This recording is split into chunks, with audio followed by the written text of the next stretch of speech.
The information contained in this podcast is an expression of opinion and does not constitute investment advice. This is the Gold Money Podcast with Dominic Frisby, keeping you up to date with expert opinion on precious metals and the markets.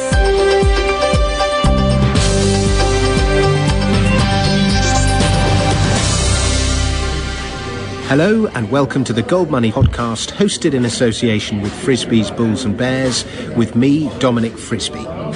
So I'm sitting in a very glamorous hotel in South Kensington and in London, and sitting opposite me is the great market strategist and historian and newsletter writer, Bob Hoye. Bob, it's a pleasure to have you back on the show on your annual visit to London. How are you doing? Very well, Dominic, and really good to see you again. It's been a year. It's been a year, but it's been a good year. What do you see any differences in what little you've seen of London? Is it the same as it always is, or? Oh, Samuel Johnson was right. If a man is tired of London, a man is tired of life, and London is invigorating. I love it.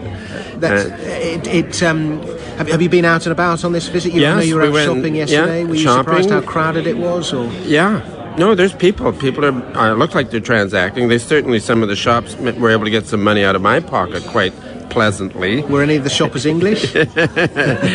Not even the attendants were English. and we managed to go and see Warhorse last night. Okay. Thoroughly enjoyed it. So it's been a good trip. And we go back on Sunday. And then we're at the Halcon Financial Conference. There'll be a dinner tonight. And you're speaking at the dinner tonight. Yes. We at the conference this morning, we heard Mark Farber and Bill Bonner both speak. Mm-hmm. Big theme of government money printing was one of the big themes of the day, and the damage it does and how it doesn't help anyone. One of the kind of overriding themes, one you may or may not agree with, but some kind of end game is approaching, and maybe we kind of got a bit overwhelmed with bearish sentiment by the end of it, but that did seem that the room was agreed that some kind of end game was coming. Yeah, the highly energized side of our investment business has the same cause and effect grasp of financial markets and central bankers as the central bankers have. The central bankers really believe that if they inject currency in, it'll cause asset prices to go up. So in other words, let's just take one step out of it. They really believe that they can depreciate a currency at will. And of course, at the meeting, everybody agrees that, well, who's going to be best at depreciating the currency? So the view I've taken after reviewing hundreds of years of financial history is that there's no cause and effect. The central bank really requires a speculative market to get their portion of credit expansion out the window.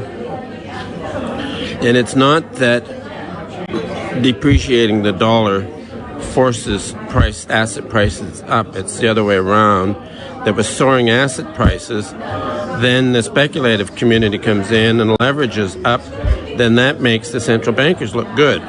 So it appears as if they can get the credit out the window. So I think that if the thesis that central banks can depreciate at will, and let's just stay with the U.S., still the senior currency and the Federal Reserve, then you would have one huge parabolic growth curve for asset prices since the Fed opened its doors in January 1914. You do have a growth curve like that for the amount of credit that's out, but you don't get it for asset prices. You get huge swings. Fed opened the door in 1914. You had a worldwide straight-up commodity boom that ended in 1920, crashed in 1921. It was a horrendous crash. The central bank community and economists in the United States noticed that. So then they spent the mid-1920s with a very easy monetary policy, hoping that commodity prices would not go down. And then here's the other problem with the establishment still to this day.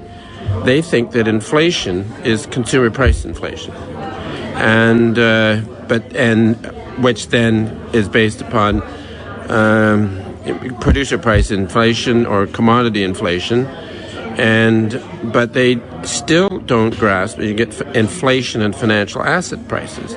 So this is where, 5 or 6 years ago, Chairman Greenspan then said they couldn't understand why bond prices were going up, long rates were going down in the midst of, firm commodity prices or hot stock prices, and didn't understand. He called it the conundrum. Didn't understand that the long bond had become another asset price that indeed was being inflated. So, and it's the major damage at the end of any great financial mania or bubble is not so much commodity prices going down, because eventually there is a consumer bid for commodities, whereas invented credit and invented derivatives and even stock prices, there's no consumption bid as it goes down.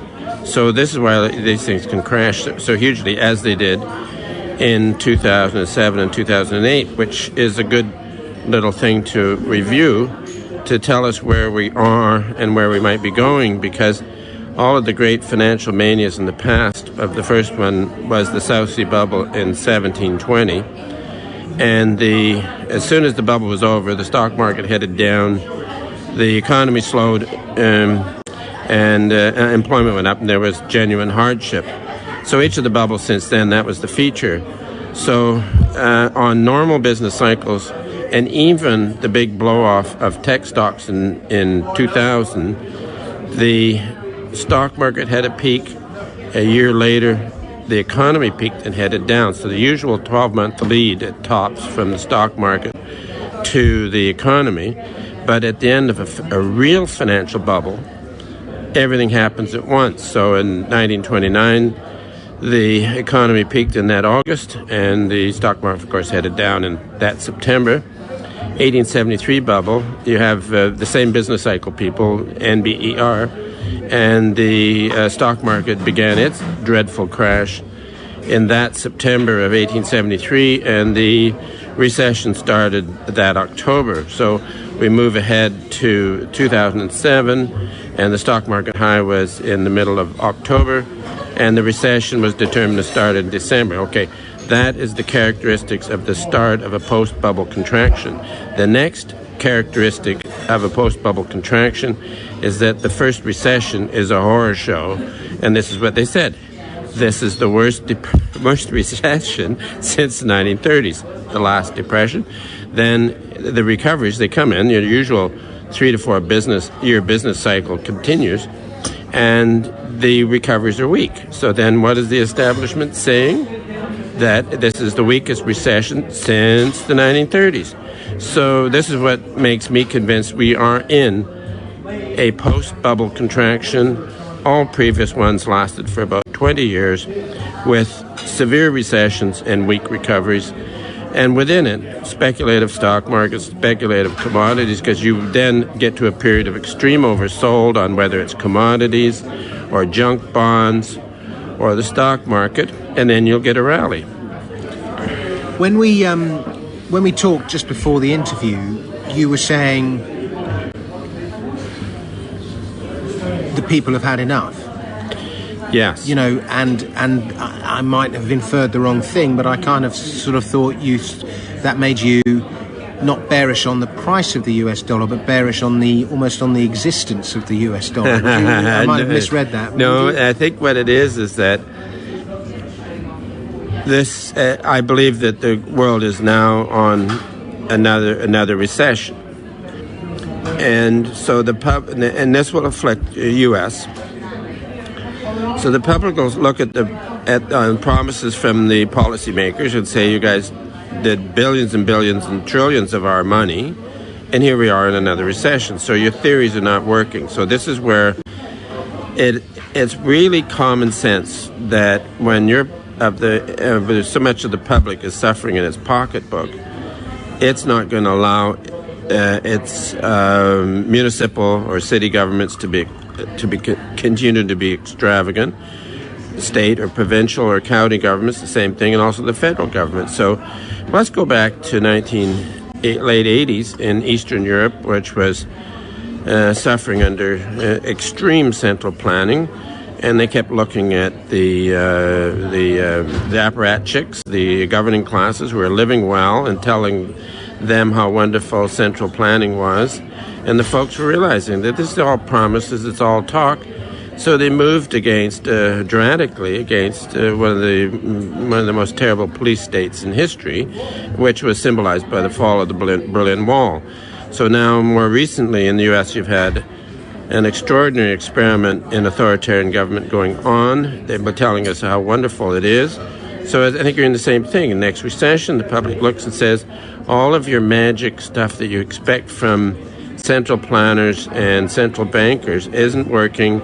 We don't believe you anymore, and your game is over. In which case, the next step, Dominic, is that without the public complacency, and if you don't have enough speculators bidding up asset prices, the Fed can't depreciate the dollar. So the problem will be, as it has been following previous great bubbles, is that the senior currency becomes chronically strong relative to most commodities and relative to most currencies for most of the time. And this will be bewildering to the establishment that really believes that the economy is managed by central planners and that the central bank can depreciate, in this case, the dollar at will. It ain't going to happen. So I think that where they've been doing 3 generations of economists and central bankers have done a lot of damage, but it's all built into the box now, and there's not much more they can do, and the public will realize it. And you've had, of course, now also generations and generations of Austrian economists who have been pointing out that what the Keynesian economists are doing is absolute idiocy. But then the Austrians have never had the ability, they've never had a forecasting model. And so it's always going to happen somewhere. So this is where even some people who are speaking frequently these days around the world on financial matters and condemning central bankers are correct.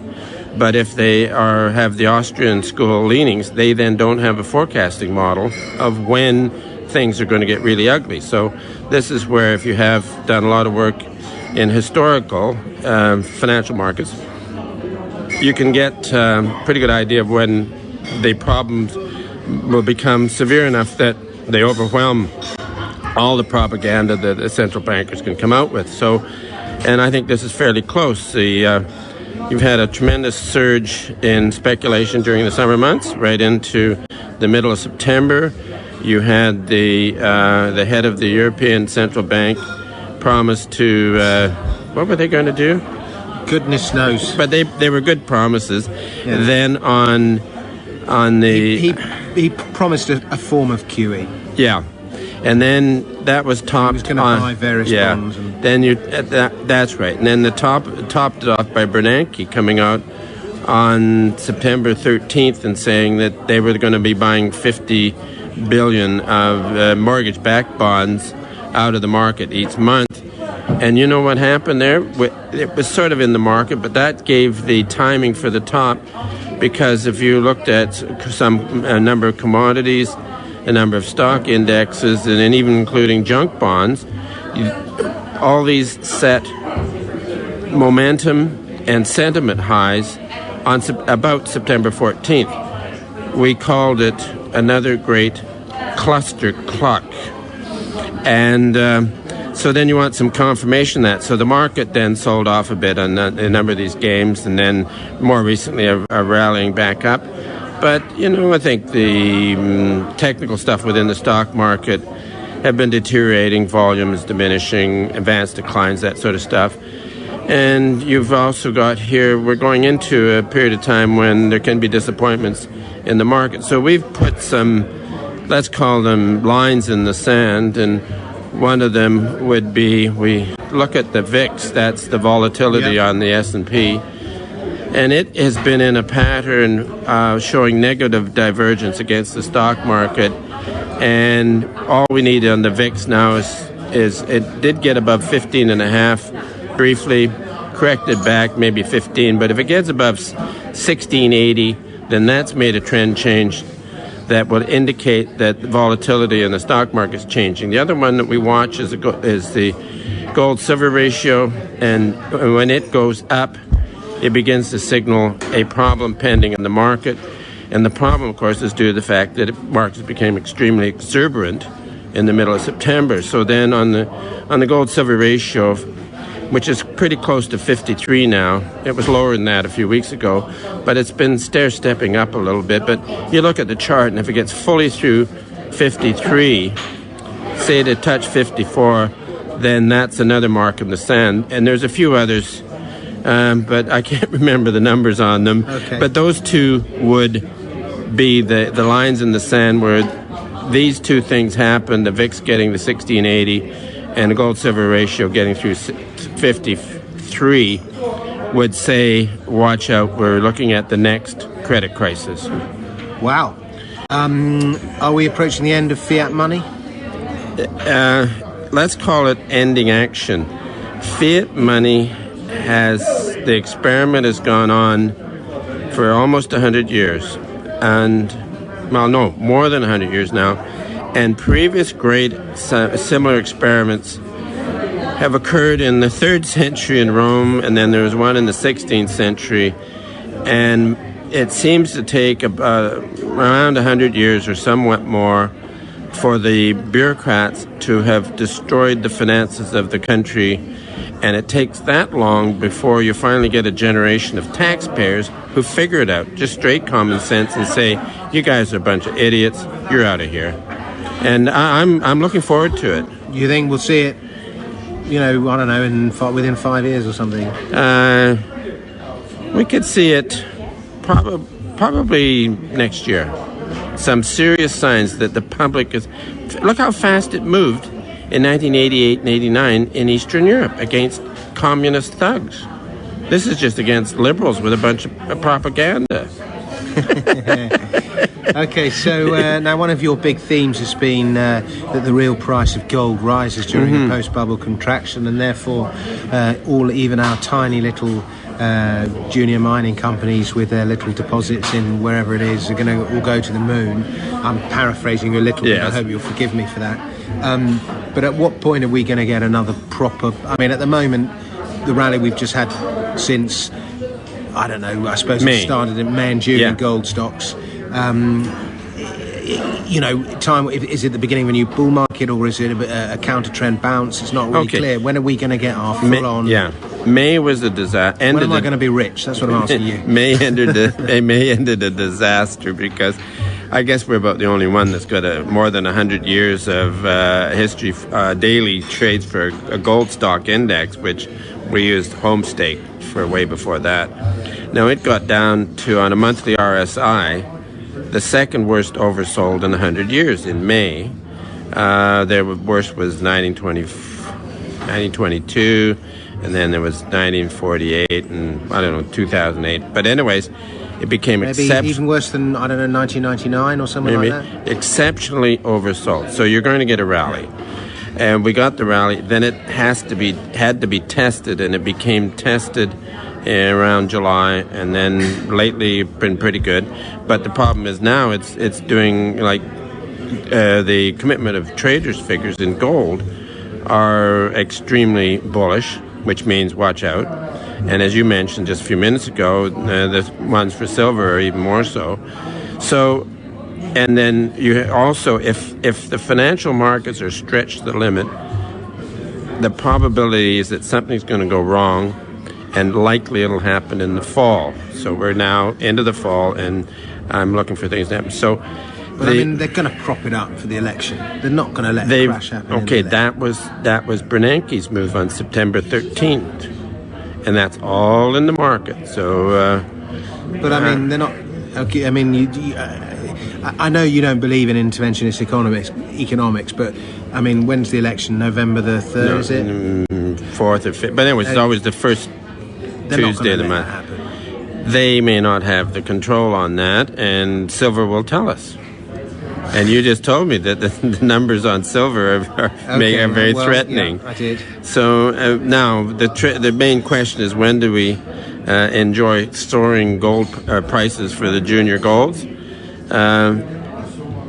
This is going to be one. See, you had May was a disaster ending month. Then you had a bounce. Then the test.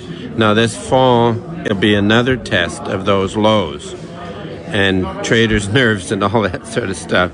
So I think this sell-off is bound to come in gold and silver. So where people cannot sell junior stocks at this time, unless they happen to come up with a winner. I was lucky this summer. But at any rate, one should be short a little silver, some of the silver stocks or some puts, that sort of stuff, and make a bit of money on the way down. But I think whenever the next low comes in for the gold and silver sector will be a tremendous buying opportunity. But, Dominic, you still have to realize that it goes from oversold to overbought, and you have to have those indicators to tell you, lighten up, or protect yourself, or now's the time to go to work. And it takes determination to buy a thinly traded stock when it looks like a bloody disaster. So, you can buy one of these things, and next week it's down 20% from where you thought was a good value. So you just have to keep working away. But that opportunity could happen in November. And there's somewhere the whole history begins to accumulate, and then you end up with the real price of gold going up. That improves the operating margins of the mining companies. It also improves the valuations of mineral deposits, and then the whole thing will become a party. Because the 1930s, I know in Canada, the junior mining market was a fabulous game. Lots of money made, and some of those junior companies back then became major companies. Very good. Well, bring on the 1930s. I think it's inevitable. Bob Hoye, thank you very much for your time. It's always a pleasure talking to you. If people want to find out more about your work, the website is? Yeah, the website is institutionaladvisors.com, or not. And I was surprised to see it when I just Googled my name one time, BOBHOYE. Up it comes, all the stuff. All the articles into the website, the whole thing. Bob Hoye, a self-Googler. I think you're onto something there. Okay, institutionaladvisors.com. Thank you very much. Pleasure to be with you. Subscribe to the Gold Money newsletter at www.goldmoney.com to receive email updates on new articles, videos, and iTunes podcasts from our Gold Research section.